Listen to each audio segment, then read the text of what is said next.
Halo Dialogers, welcome back to Berdialog Podcast. Bersanda gurau dalam menuju ketidaktahuan.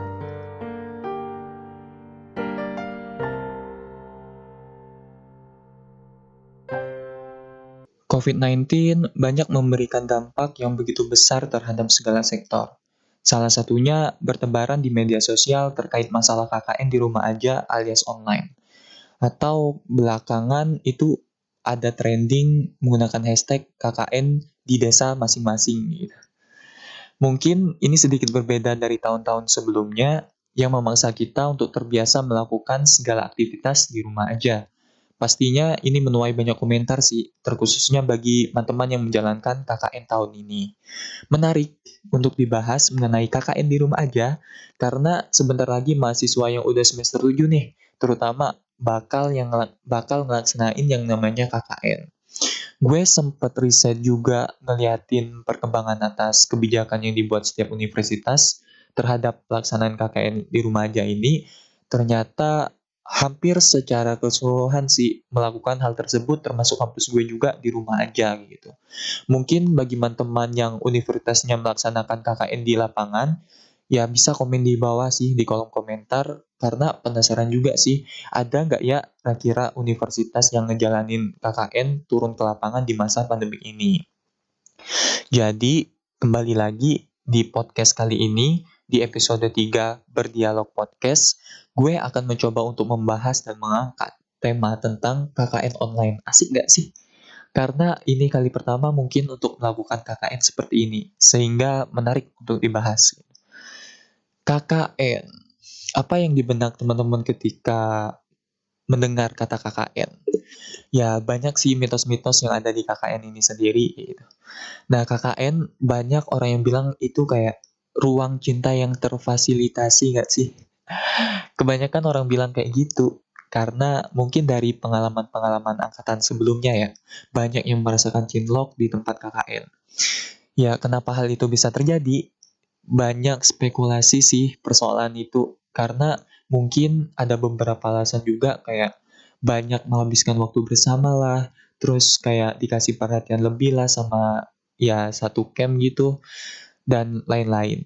Bener nggak sih? Kayak tidak jarang juga KKN menjadi salah satu momen menguji kesetiaan pacar, terkhususnya yang pacaran beda angkatan atau seangkatan, tapi beda tempat gitu.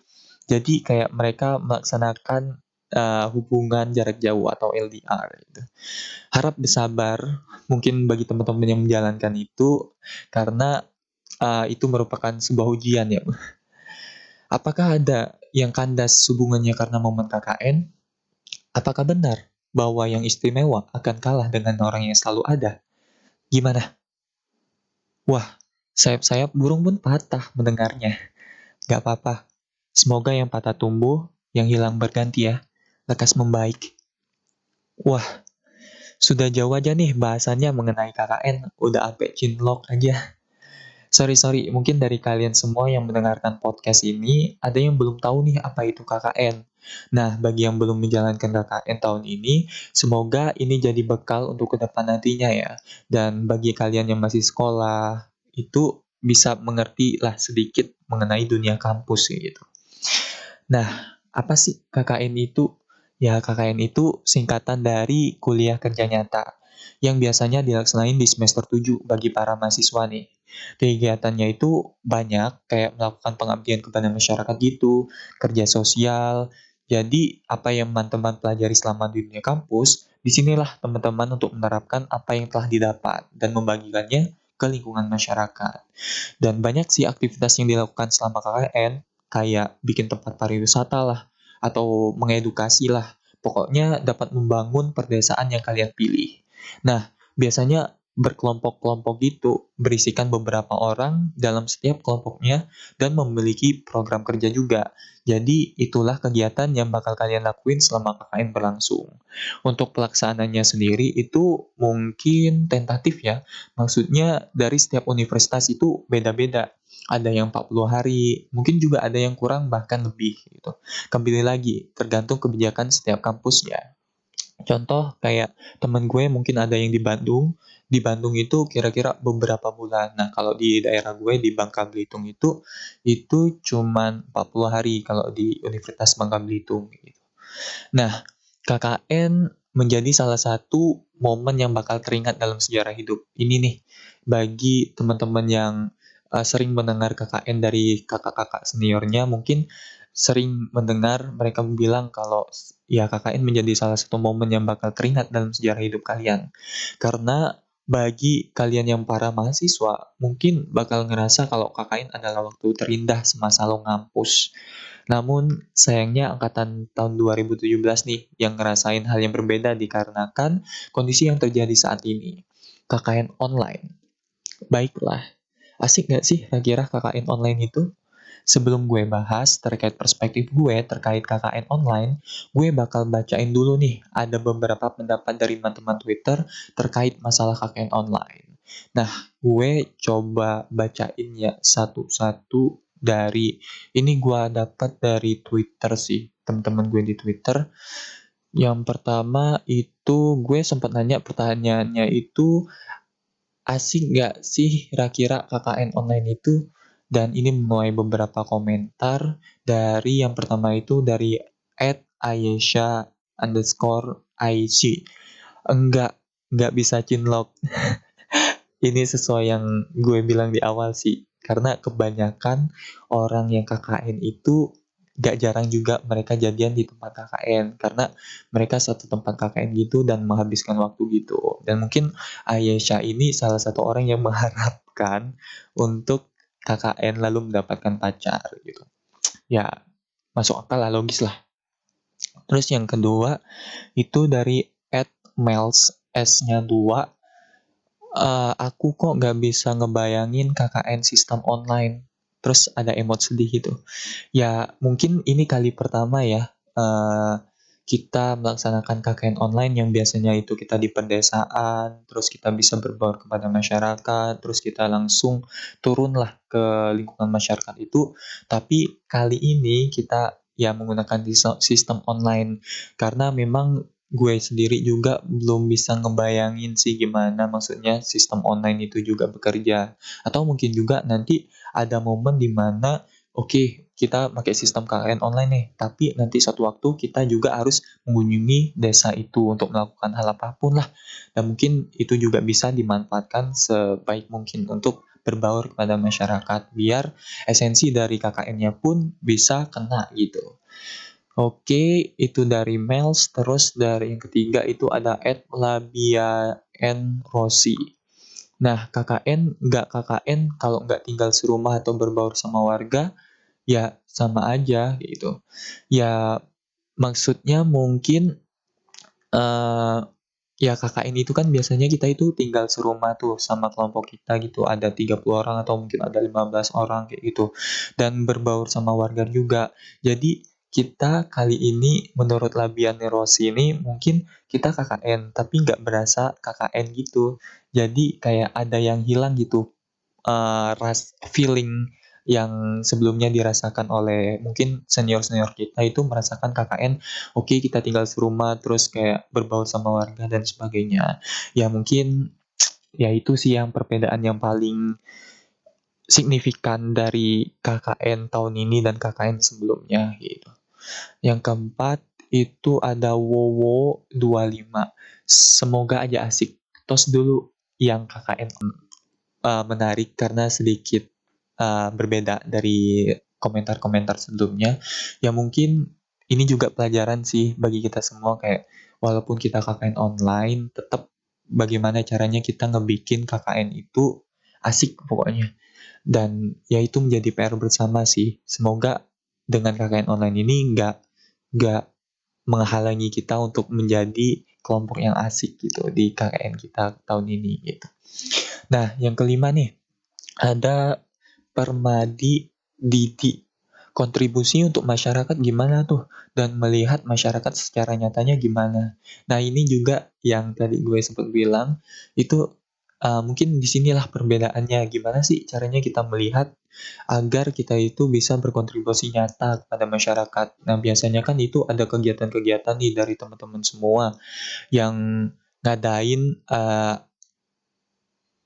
kegiatan langsung turun ke masyarakat kayak gitu. Jadi di sini karena online itu gimana kayak gitu. Nah, mungkin nanti bagi teman-teman yang semester 7 yang bakal ngelaksanain KKN tahun ini bisa menjawab pertanyaan ini nih. Nanti mungkin seiring berjalannya waktu kita juga bisa memahami dan mengerti bagaimana sistematika dari pelaksanaan KKN tahun ini gitu. Yang keenam itu Riri Hai 21. Asik, nggak ketemu orang-orang, cuma dikasih tugas doang, absennya online. Ini nih yang pro nih, mau diapain nih? Ya mungkin si Riri Hai 21 ini memiliki perspektif sendiri ya teman-teman. Jadi menurut dia itu KKN ya asik-asik aja kalau di rumah aja gitu, ya cuma dikasih tugas doang, terus absennya online, terus nggak ribet-ribet kan, kayak kita harus panas-panas, terus kayak kita langsung harus apa sih, kayak ya yang berat-berat gitu. Nah kalau di rumah kan cuman kayak kita ngadep laptop, terus ya paling koordinasi lewat HP gitu udah bisa. Tapi ya kembali lagi itu perspektif orang-orangnya, kita di sini mencoba untuk mencari jalan tengahnya ya, mengetahui perspektif banyak lah pokoknya.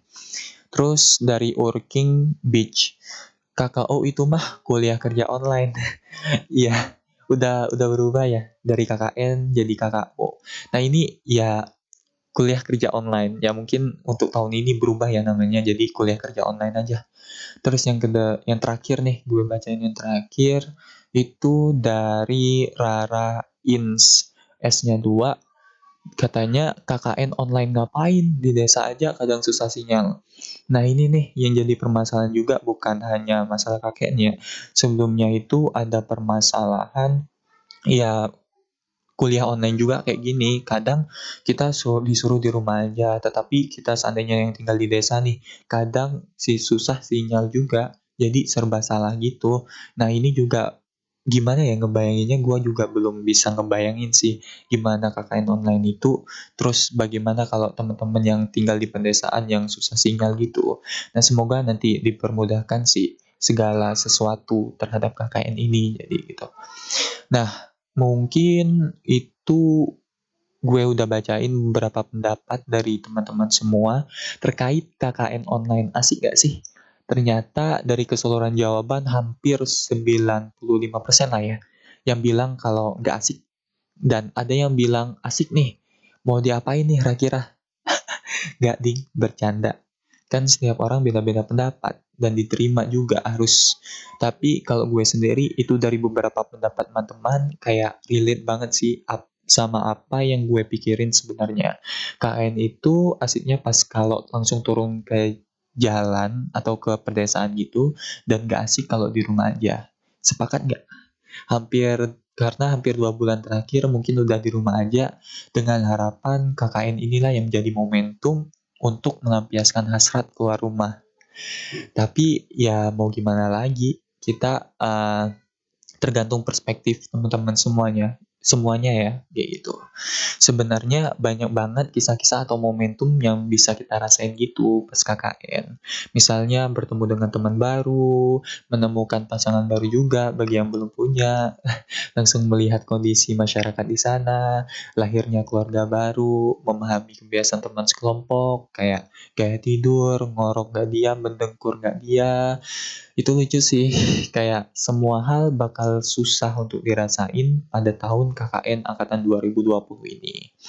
Tapi kondisi seperti ini ya kembali lagi, mau gimana lagi, mungkin ini merupakan salah satu alur yang baik kayak gitu. Semua itu akan menjadi angan-angan, bukan pernah-pernah.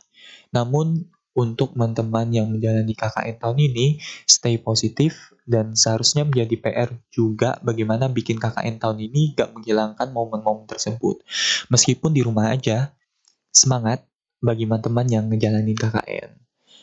Mungkin itu aja sih yang bisa gue sampaikan mengenai perspektif gue terkait KKN online. Asik gak sih?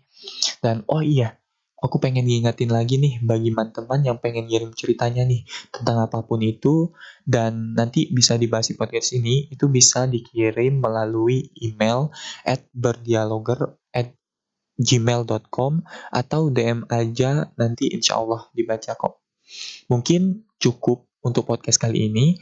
Kalian termasuk yang asik atau nggak asik nih? Silakan komen di kolom komentar dan share video ini. Terima kasih yang sudah mendengarkan dan terima kasih juga yang udah selalu support Berdialog Podcast. Semoga ada makna dan mengembalikan senyummu yang pergi.